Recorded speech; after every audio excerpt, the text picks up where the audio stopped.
Hello everyone, welcome to my YouTube channel. दोस्तों, क्या आप भी इनकम टैक्स रिटर्न भरना चाह रहे हैं? रुकिए। अगर आप भी रिटर्न भरना चाहते हैं तो ये वीडियो आपके लिए बहुत ही महत्वपूर्ण है। आइए सबसे पहले इसके बारे में बताते हैं कि आप ITR भरने चाह रहे हैं, और ITR भरना चाह रहे हैं तो सबसे इम्पोर्टेंट चीज़ क्या जानना ज़रूरी है। उसके लिए सबसे आपको इनकम टैक्स वेबसाइट पे, यहाँ पे इनकम टैक्स आप गूगल क्रोम में सर्च करिएगा। यहाँ पे इनकम टैक्स का ये डिपार्टमेंट देख लीजिए। इनकम टैक्स डिपार्टमेंट का ये वेबसाइट खुल चुका है। ये है इनकम टैक्स डिपार्टमेंट का वेबसाइट। इसमें सबसे इंपॉर्टेंट चीज़ क्या क्या चीज़ें मैं आपको बता दूँ आपको। यहाँ पे बहुत सारे टैब है, यहाँ पे क्विक लिंक भी दिया हुआ है आपको, जो आपके काम की चीज़ें हो सकती हैं। यहाँ पे देख सकते हैं एक एक करके यहाँ पे क्विक लिंक कैसे दिया हुआ है। एग्जाम्पल जैसे आप लिंक आधार, ये बहुत ज़रूरी है। जैसे आप आधार आपका लिंक है कि नहीं, आधार और पैन लिंक होना बहुत ज़रूरी है आजकल। तो आधार और पैन को लिंक करने के लिए सबसे ज़रूरी है।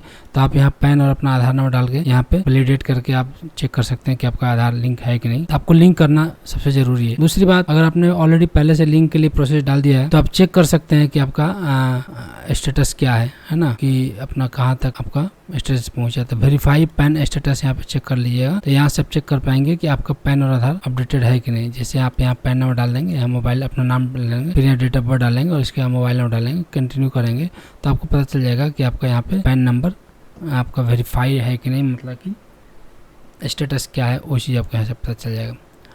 दूसरा चीज़ आपको इसमें और एक इम्पॉर्टेंट चीज़ मैं ये बता दूँ कि एक E-वेरीफाई रिटर्न के मामले में होता है। ये हम आगे की चीज़ें बताएंगे आपको। अभी फ़िलहाल हम आपको मेन पेज होम पेज पे ले चलते हैं। आइए यहाँ पे देखें। सबसे पहले ज़रूरी है, मैंने आपको बताया कि अगर आप ITR भरने जा रहे हैं तो क्या आपको पता है कि ITR भरते समय क्या क्या ज़रूरी चीज़ें होनी चाहिए। तो हम मानते हैं कि आप एक सैलरीड एम्प्लॉय हैं। उसके अलावा आप यहाँ बिजनेस प्रोफेशनल का देख सकते हैं, सीनियर सिटीजनशिप है उनका देख सकते हैं, NRI जो है उनके लिए देख सकते हैं, और HUF जो कि हिंदू अनडिवाइडेड फैमिली होती है उनके लिए भी देख सकते हैं। तो मैं यहाँ पे चूँकि मेजोरिटी जो है सैलरी पर्सन लोग होते हैं उनके लिए मैं यहाँ पे ये करके एक एक देखूँगा। ये तो एक यहाँ पे guidance to file tax return, क्या गाइडेंस है टैक्स रिटर्न को फाइल करने के लिए। दूसरा क्या है कि return forms applicable to me, कौन सा रिटर्न फॉर्म, जैसे ITR 1 है, ITR 2 है, ITR 3, ITR 4, कौन सा हमारे लिए अप्लीकेबल है, ये बहुत ज़रूरी है। उसके बाद टैक्स स्लैब क्या है, कितना टैक्स लगता है, deduction on which I can get tax benefit, update my profile detail, assisted filing, download. एक एक करके हम आपको यहाँ पर डिस्कस करेंगे। पूरा वीडियो आप ध्यान से देखिएगा। और हमारे चैनल पर आप नए हैं तो हमारे चैनल को जरूर सब्सक्राइब करें ऐसे बहुत सारे वीडियो के लिए। और बहुत ही जल्दी हम आपको लेटेस्ट 2024-25 जो आपको असेसमेंट ईयर है और फाइनेंशियल ईयर 2023-24 का मैं ITR भी फाइल करके दिखाऊंगा।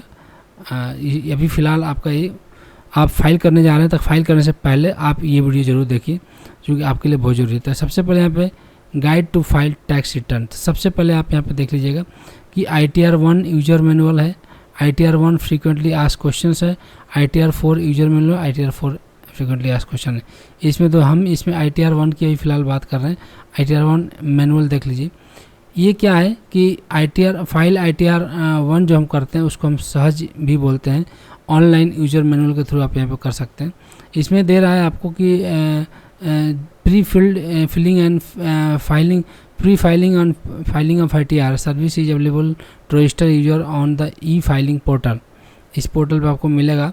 और उसके बाद इसको अवेलेबल इस सर्विस में क्या है, जनरल चीज़ें क्या क्या है कि आपको इसमें registered user on the e filing portal पर होना चाहिए, वैलिडेट यूजर ID और पासवर्ड के द्वारा, status of PAN is active होना चाहिए, और residential status person is resident होना चाहिए। ये चीज़ें। उसके बाद पैन एंड आधार लिंक होना चाहिए, बहुत इंपॉर्टेंट, रिकमेंडेड है, ये बता दिया गया।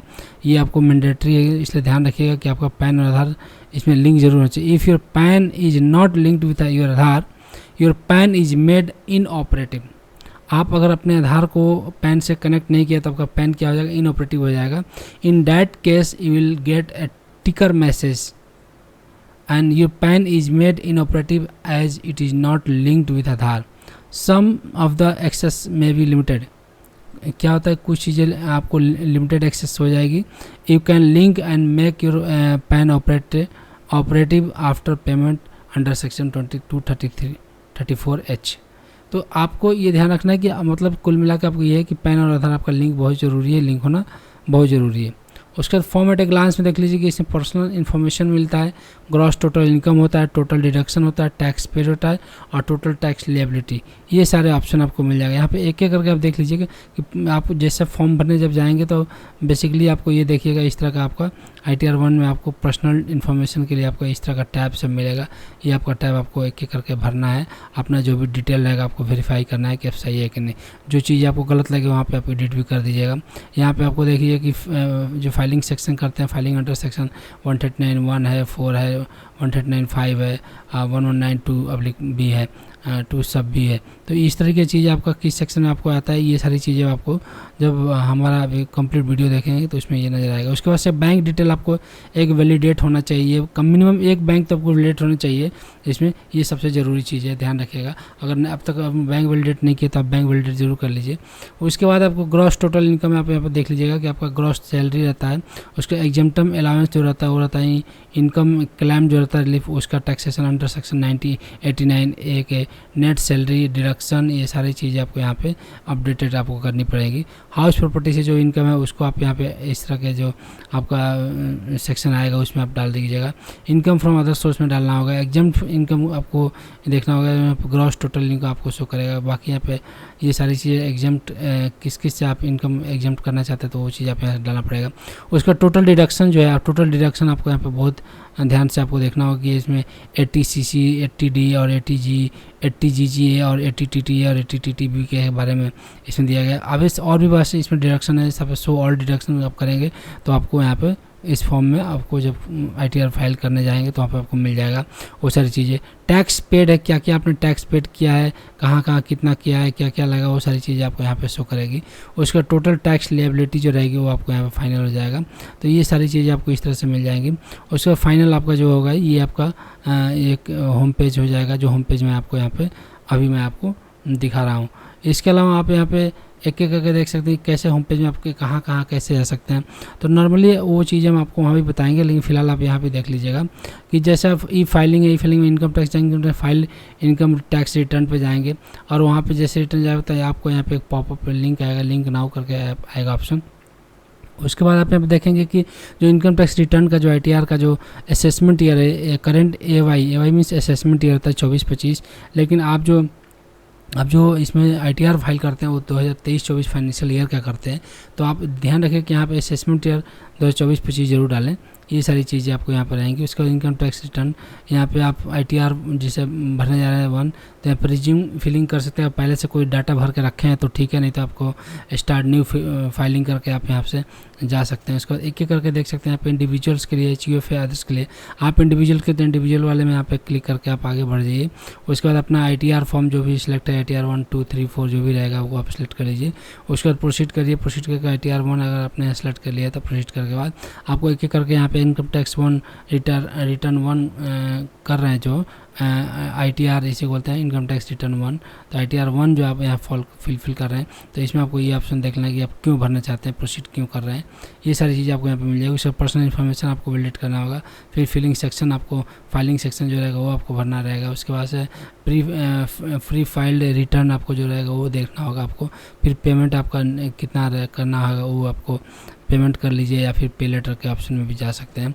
उसके बाद you need to make payment of 0, तो आपको देख लें कि कितना रिटर्न आपको यहाँ पे मिला है। अगर आपको एक्सेस रहेगा कुछ तो आपको पेमेंट करनी होगी। अगर आपने ज़्यादा आपकी कट गई होगी अगर टैक्स, तो टैक्स आपको रिटर्न भी आ जाएगा। वो सारी चीज़ें यहाँ पे शो करेगा।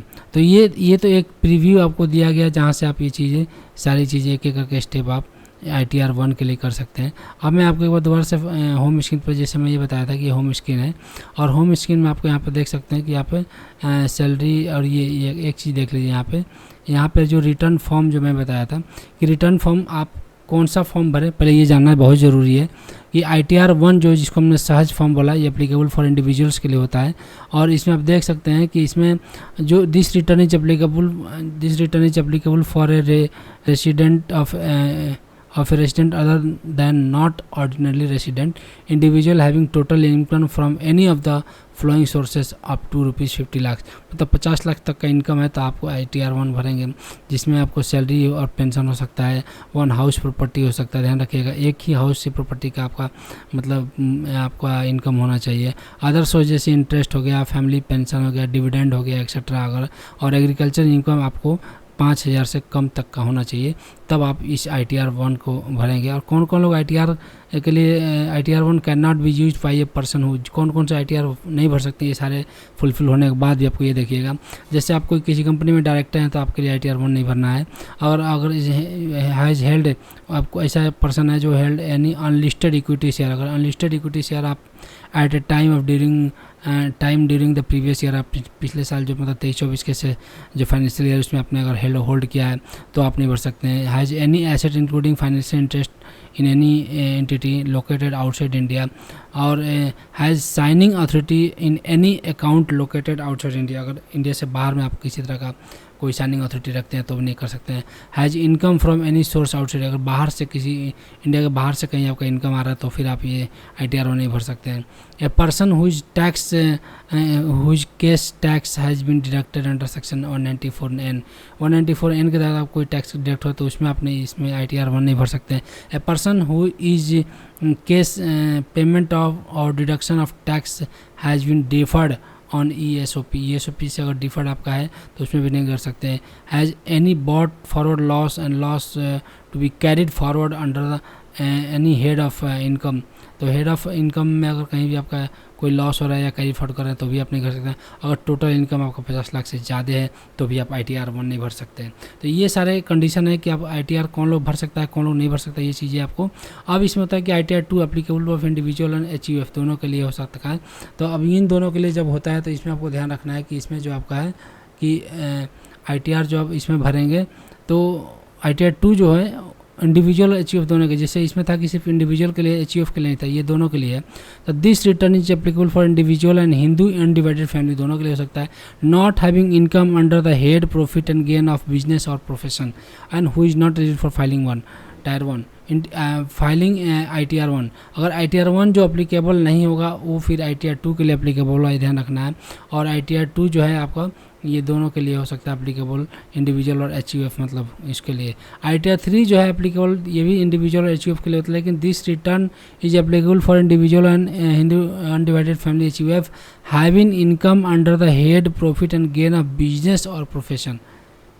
इसमें क्या होता है, who is not eligible for filing ITR 1, ITR 2 और ITR 4, जो ITR 1, 2 और 4 नहीं भर सकता वो ITR 3 भर पाएगा, ये आपको ध्यान रखना है। उसके बाद ITR 4 में आप ये इसको सुगम बोला जाता है, applicable for individual HUF and form other than LLP, ये तीनों लोगों के लिए है। LLP मतलब हो गया आपको अदर दैन LLP को ये जो हमने बता दिया कि which is resident having total income up to 50 lakh and having income from business and professional which is computed on presumptive basis under section 44AD or 44ADA or 44AE and income from any of the flowing sources। इसमें देख लीजिए आपको salary और pension से income होना चाहिए, 1 house property होना चाहिए, अदर सोर्स जैसे इंटरेस्ट, फैमिली पेंशन, डिविडेंड और एग्रीकल्चर इनकम आपको लेस देन 5,000 होना चाहिए। ये सुगम है। इसमें भी आपको कुछ कंडीशन दिया होगा कि ITR 4 can not be use for the person, कौन कौन नहीं कर सकते हैं, जो आपका कंडीशन आपने लगभग उसमें 3, 4, 5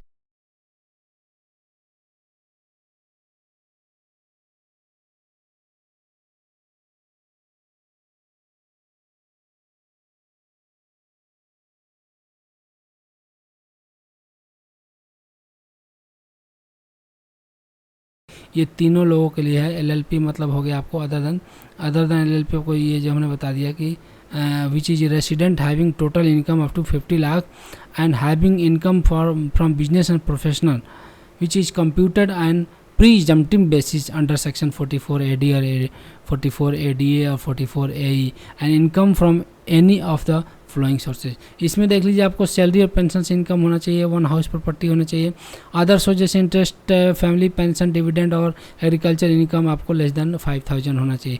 ये सुगम है। इसमें भी आपको कुछ कंडीशन दिया होगा कि ITR 4 can not be use for the person, कौन कौन नहीं कर सकते हैं, जो आपका कंडीशन आपने लगभग उसमें 3 4 5 कंडीशन तो आपको सिमिलर है जो ITR 1 के लिए था, वही चीज़ आपको यहाँ भी दिया कि डायरेक्टर कंपनी में होना नहीं चाहिए, इक्विटी आप शेयर अगर कोई अनलिस्टेड इक्विटी शेयर आप होल्ड किए हैं तो वो नहीं होना चाहिए। और बाकी इसके अलावा आपको ITR 4 जो है सो नॉट मैंडेटरी, ये कोई मैंडेटरी नहीं है। It is a simplified return form to be used by SSE, है ना, जो at his option he if he is eligible to declare profit and gain from the business and profession on presumptive basis under section इतना। तो ये सारी चीज़ें आपको case में आप यहाँ पे आप ये कर पाएंगे। उसके अलावा आप देख लीजिए कि इसमें फॉर्म अप्लीकेबल जो है ये आपको 12BB particular claim employ deduction under section 192 का बारे में दिया है।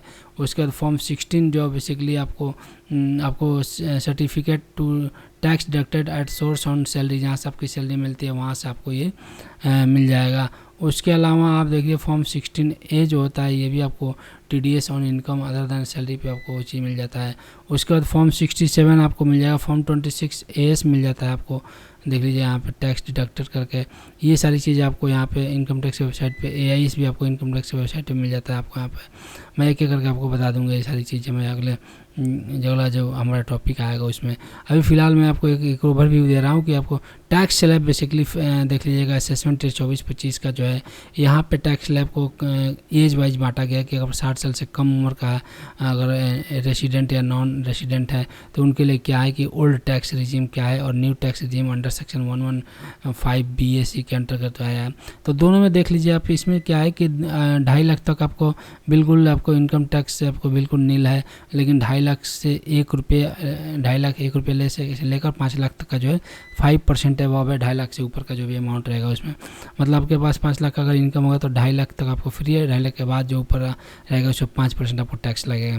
उसके बाद 5 लाख 1 से 10 लाख तक आपको देख सकते हैं कि यहाँ पे आप अगर यहाँ 5 लाख या 2.5 लाख 1 से लेकर अगले 5 लाख तक का जो 2.5 लाख पे आपको 5% होता है वो 12,500 होता है। तो ये 12,500 आपको 5 लाख 1 पे लगेगा। उसके बाद फिर 5 लाख 1 से 10 लाख तक का 20% लगता है, तो ये आपको 5 लाख पे लगेगा, वही 20% अबव 5 लाख बोल रहा है।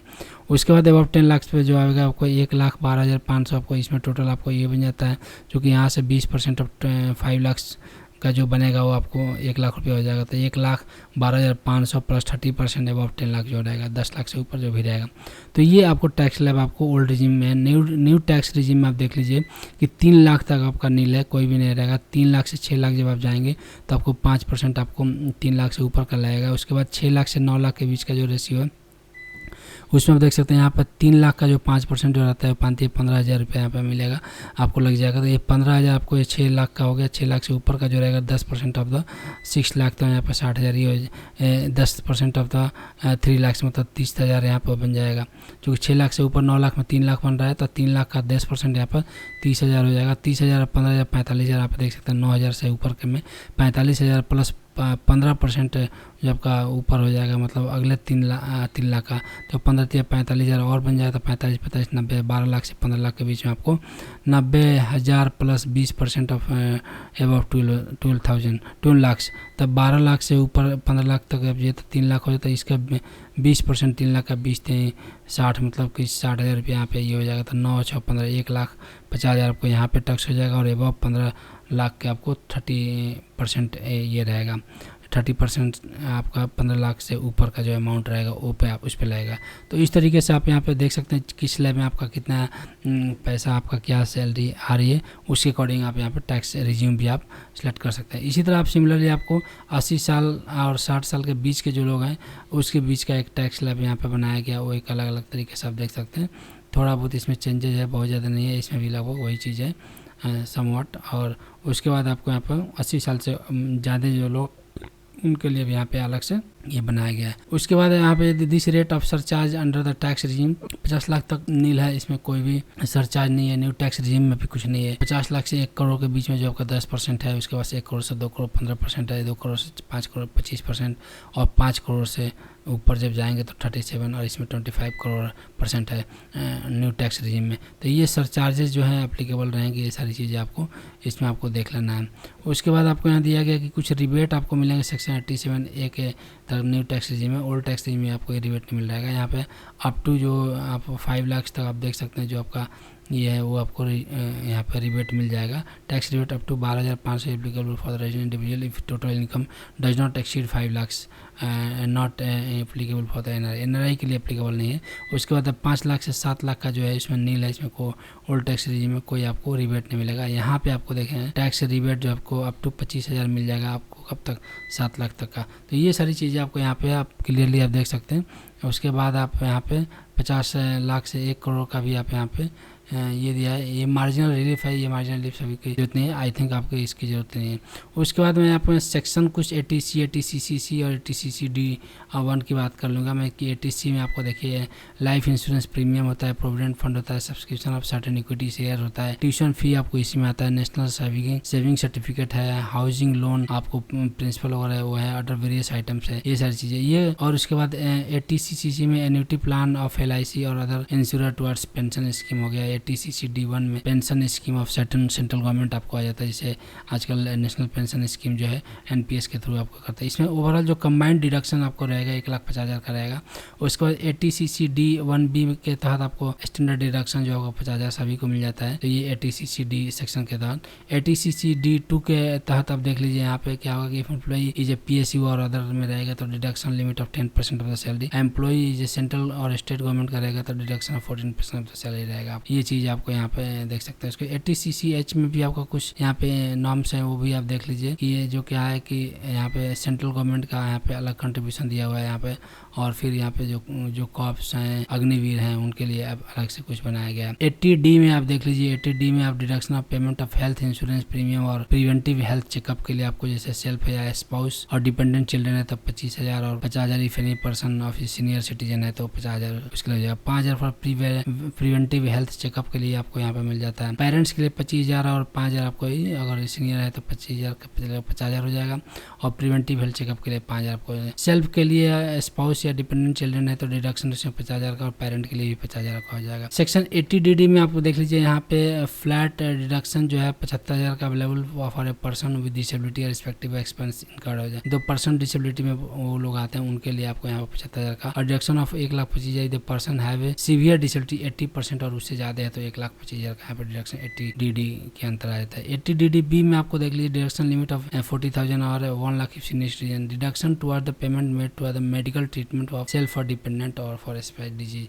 इस तरह की चीज़ें हैं तो उसमें आप यहाँ पे डिडक्शन ले सकते हैं अपना, कोई अगर मेडिकल ट्रीटमेंट करा रहे हैं तो उसमें आप ये 40,000 तक का डिडक्शन, और सीनियर सिटीजन तो 1 लाख तक। 80E में आप देख लीजिए कि towards interest payment made for the loan for higher education और सेल्फ और रिलेटिव, टोटल अमाउंट पे toward the interest on loan take, जितना भी लोन होगा उसके इसके तहत को। 80E के तहत आप देख लीजिए डिडक्शन लिमिट 50,000 है on the interest paid on the loan taken, जितना भी लोन है उसमें इंटरेस्ट जो लगेगा उसका 50,000 का डिडक्शन आपको मिल जाएगा।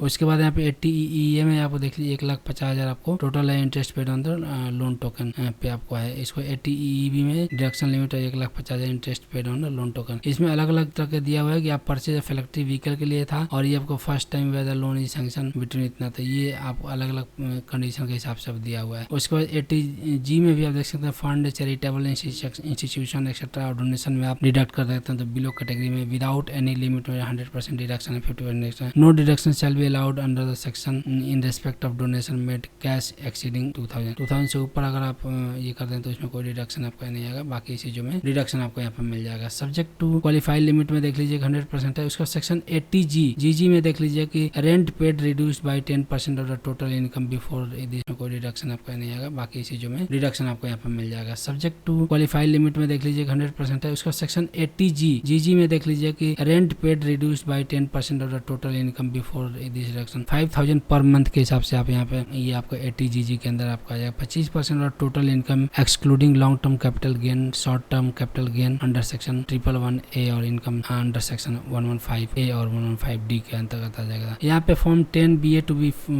Filed for claiming this deduction, इसमें इसके डिडक्शन के लिए आपको ये करना पड़ेगा, फॉर्म 10B आता है उसका फाइल करना पड़ेगा। उसका सेक्शन 80GGA में देख लीजिए आपको 80GGA में deduction towards donation made for the scientific research and rural development, ये सभी के लिए एप्लीकेबल नहीं है तो इसको आप छोड़ देते हैं। उसके बाद 80GGC में देख लीजिए आपको पॉलिटिकल पार्टी वगैरह है उसके लिए आपको ये भी आपके काम की चीज नहीं है। 80TTA में आप देख लीजिए कि आप deduction of interest received on saving bank accounts bye senior citizen, ये आपके काम की चीज, इसमें डिडक्शन लिमिट जो है 10,000 तक का है, ये आपको छूट मिल जाती है इसमें। अगर 80TTB में deduction interest receive from the deposit by resident senior citizen, इसमें 50,000 तक का डिडक्शन है। 80U में देख लीजिए deduction of A resident individual tax payer with disability में है, तो उसमें आपको 75,000 का deduction for a person with disability respective expensive incurred हो जाएगा, और 1,25,000 हो जाता है अगर 80% या उससे ज्यादा अगर सीवियर डिसेबिलिटी में आ जाता है। तो ये सारी चीजें आप यहाँ से आप पूरी तरह से एक बार एनालाइज कर ले, देख ले, समझ ले, उसके बाद ही आप ITR फाइल करें, क्योंकि इसमें बहुत सारी चीजें आप चाहें तो इसको आप शेयर करके या प्रिंट करके भी आप मतलब रख सकते हैं और देख सकते हैं कि अभी इसमें क्या क्या चीजें चेंजेज है। ये बेसिकली जो है इस बार के लिए है, मतलब 2024-25 के लिए है। आप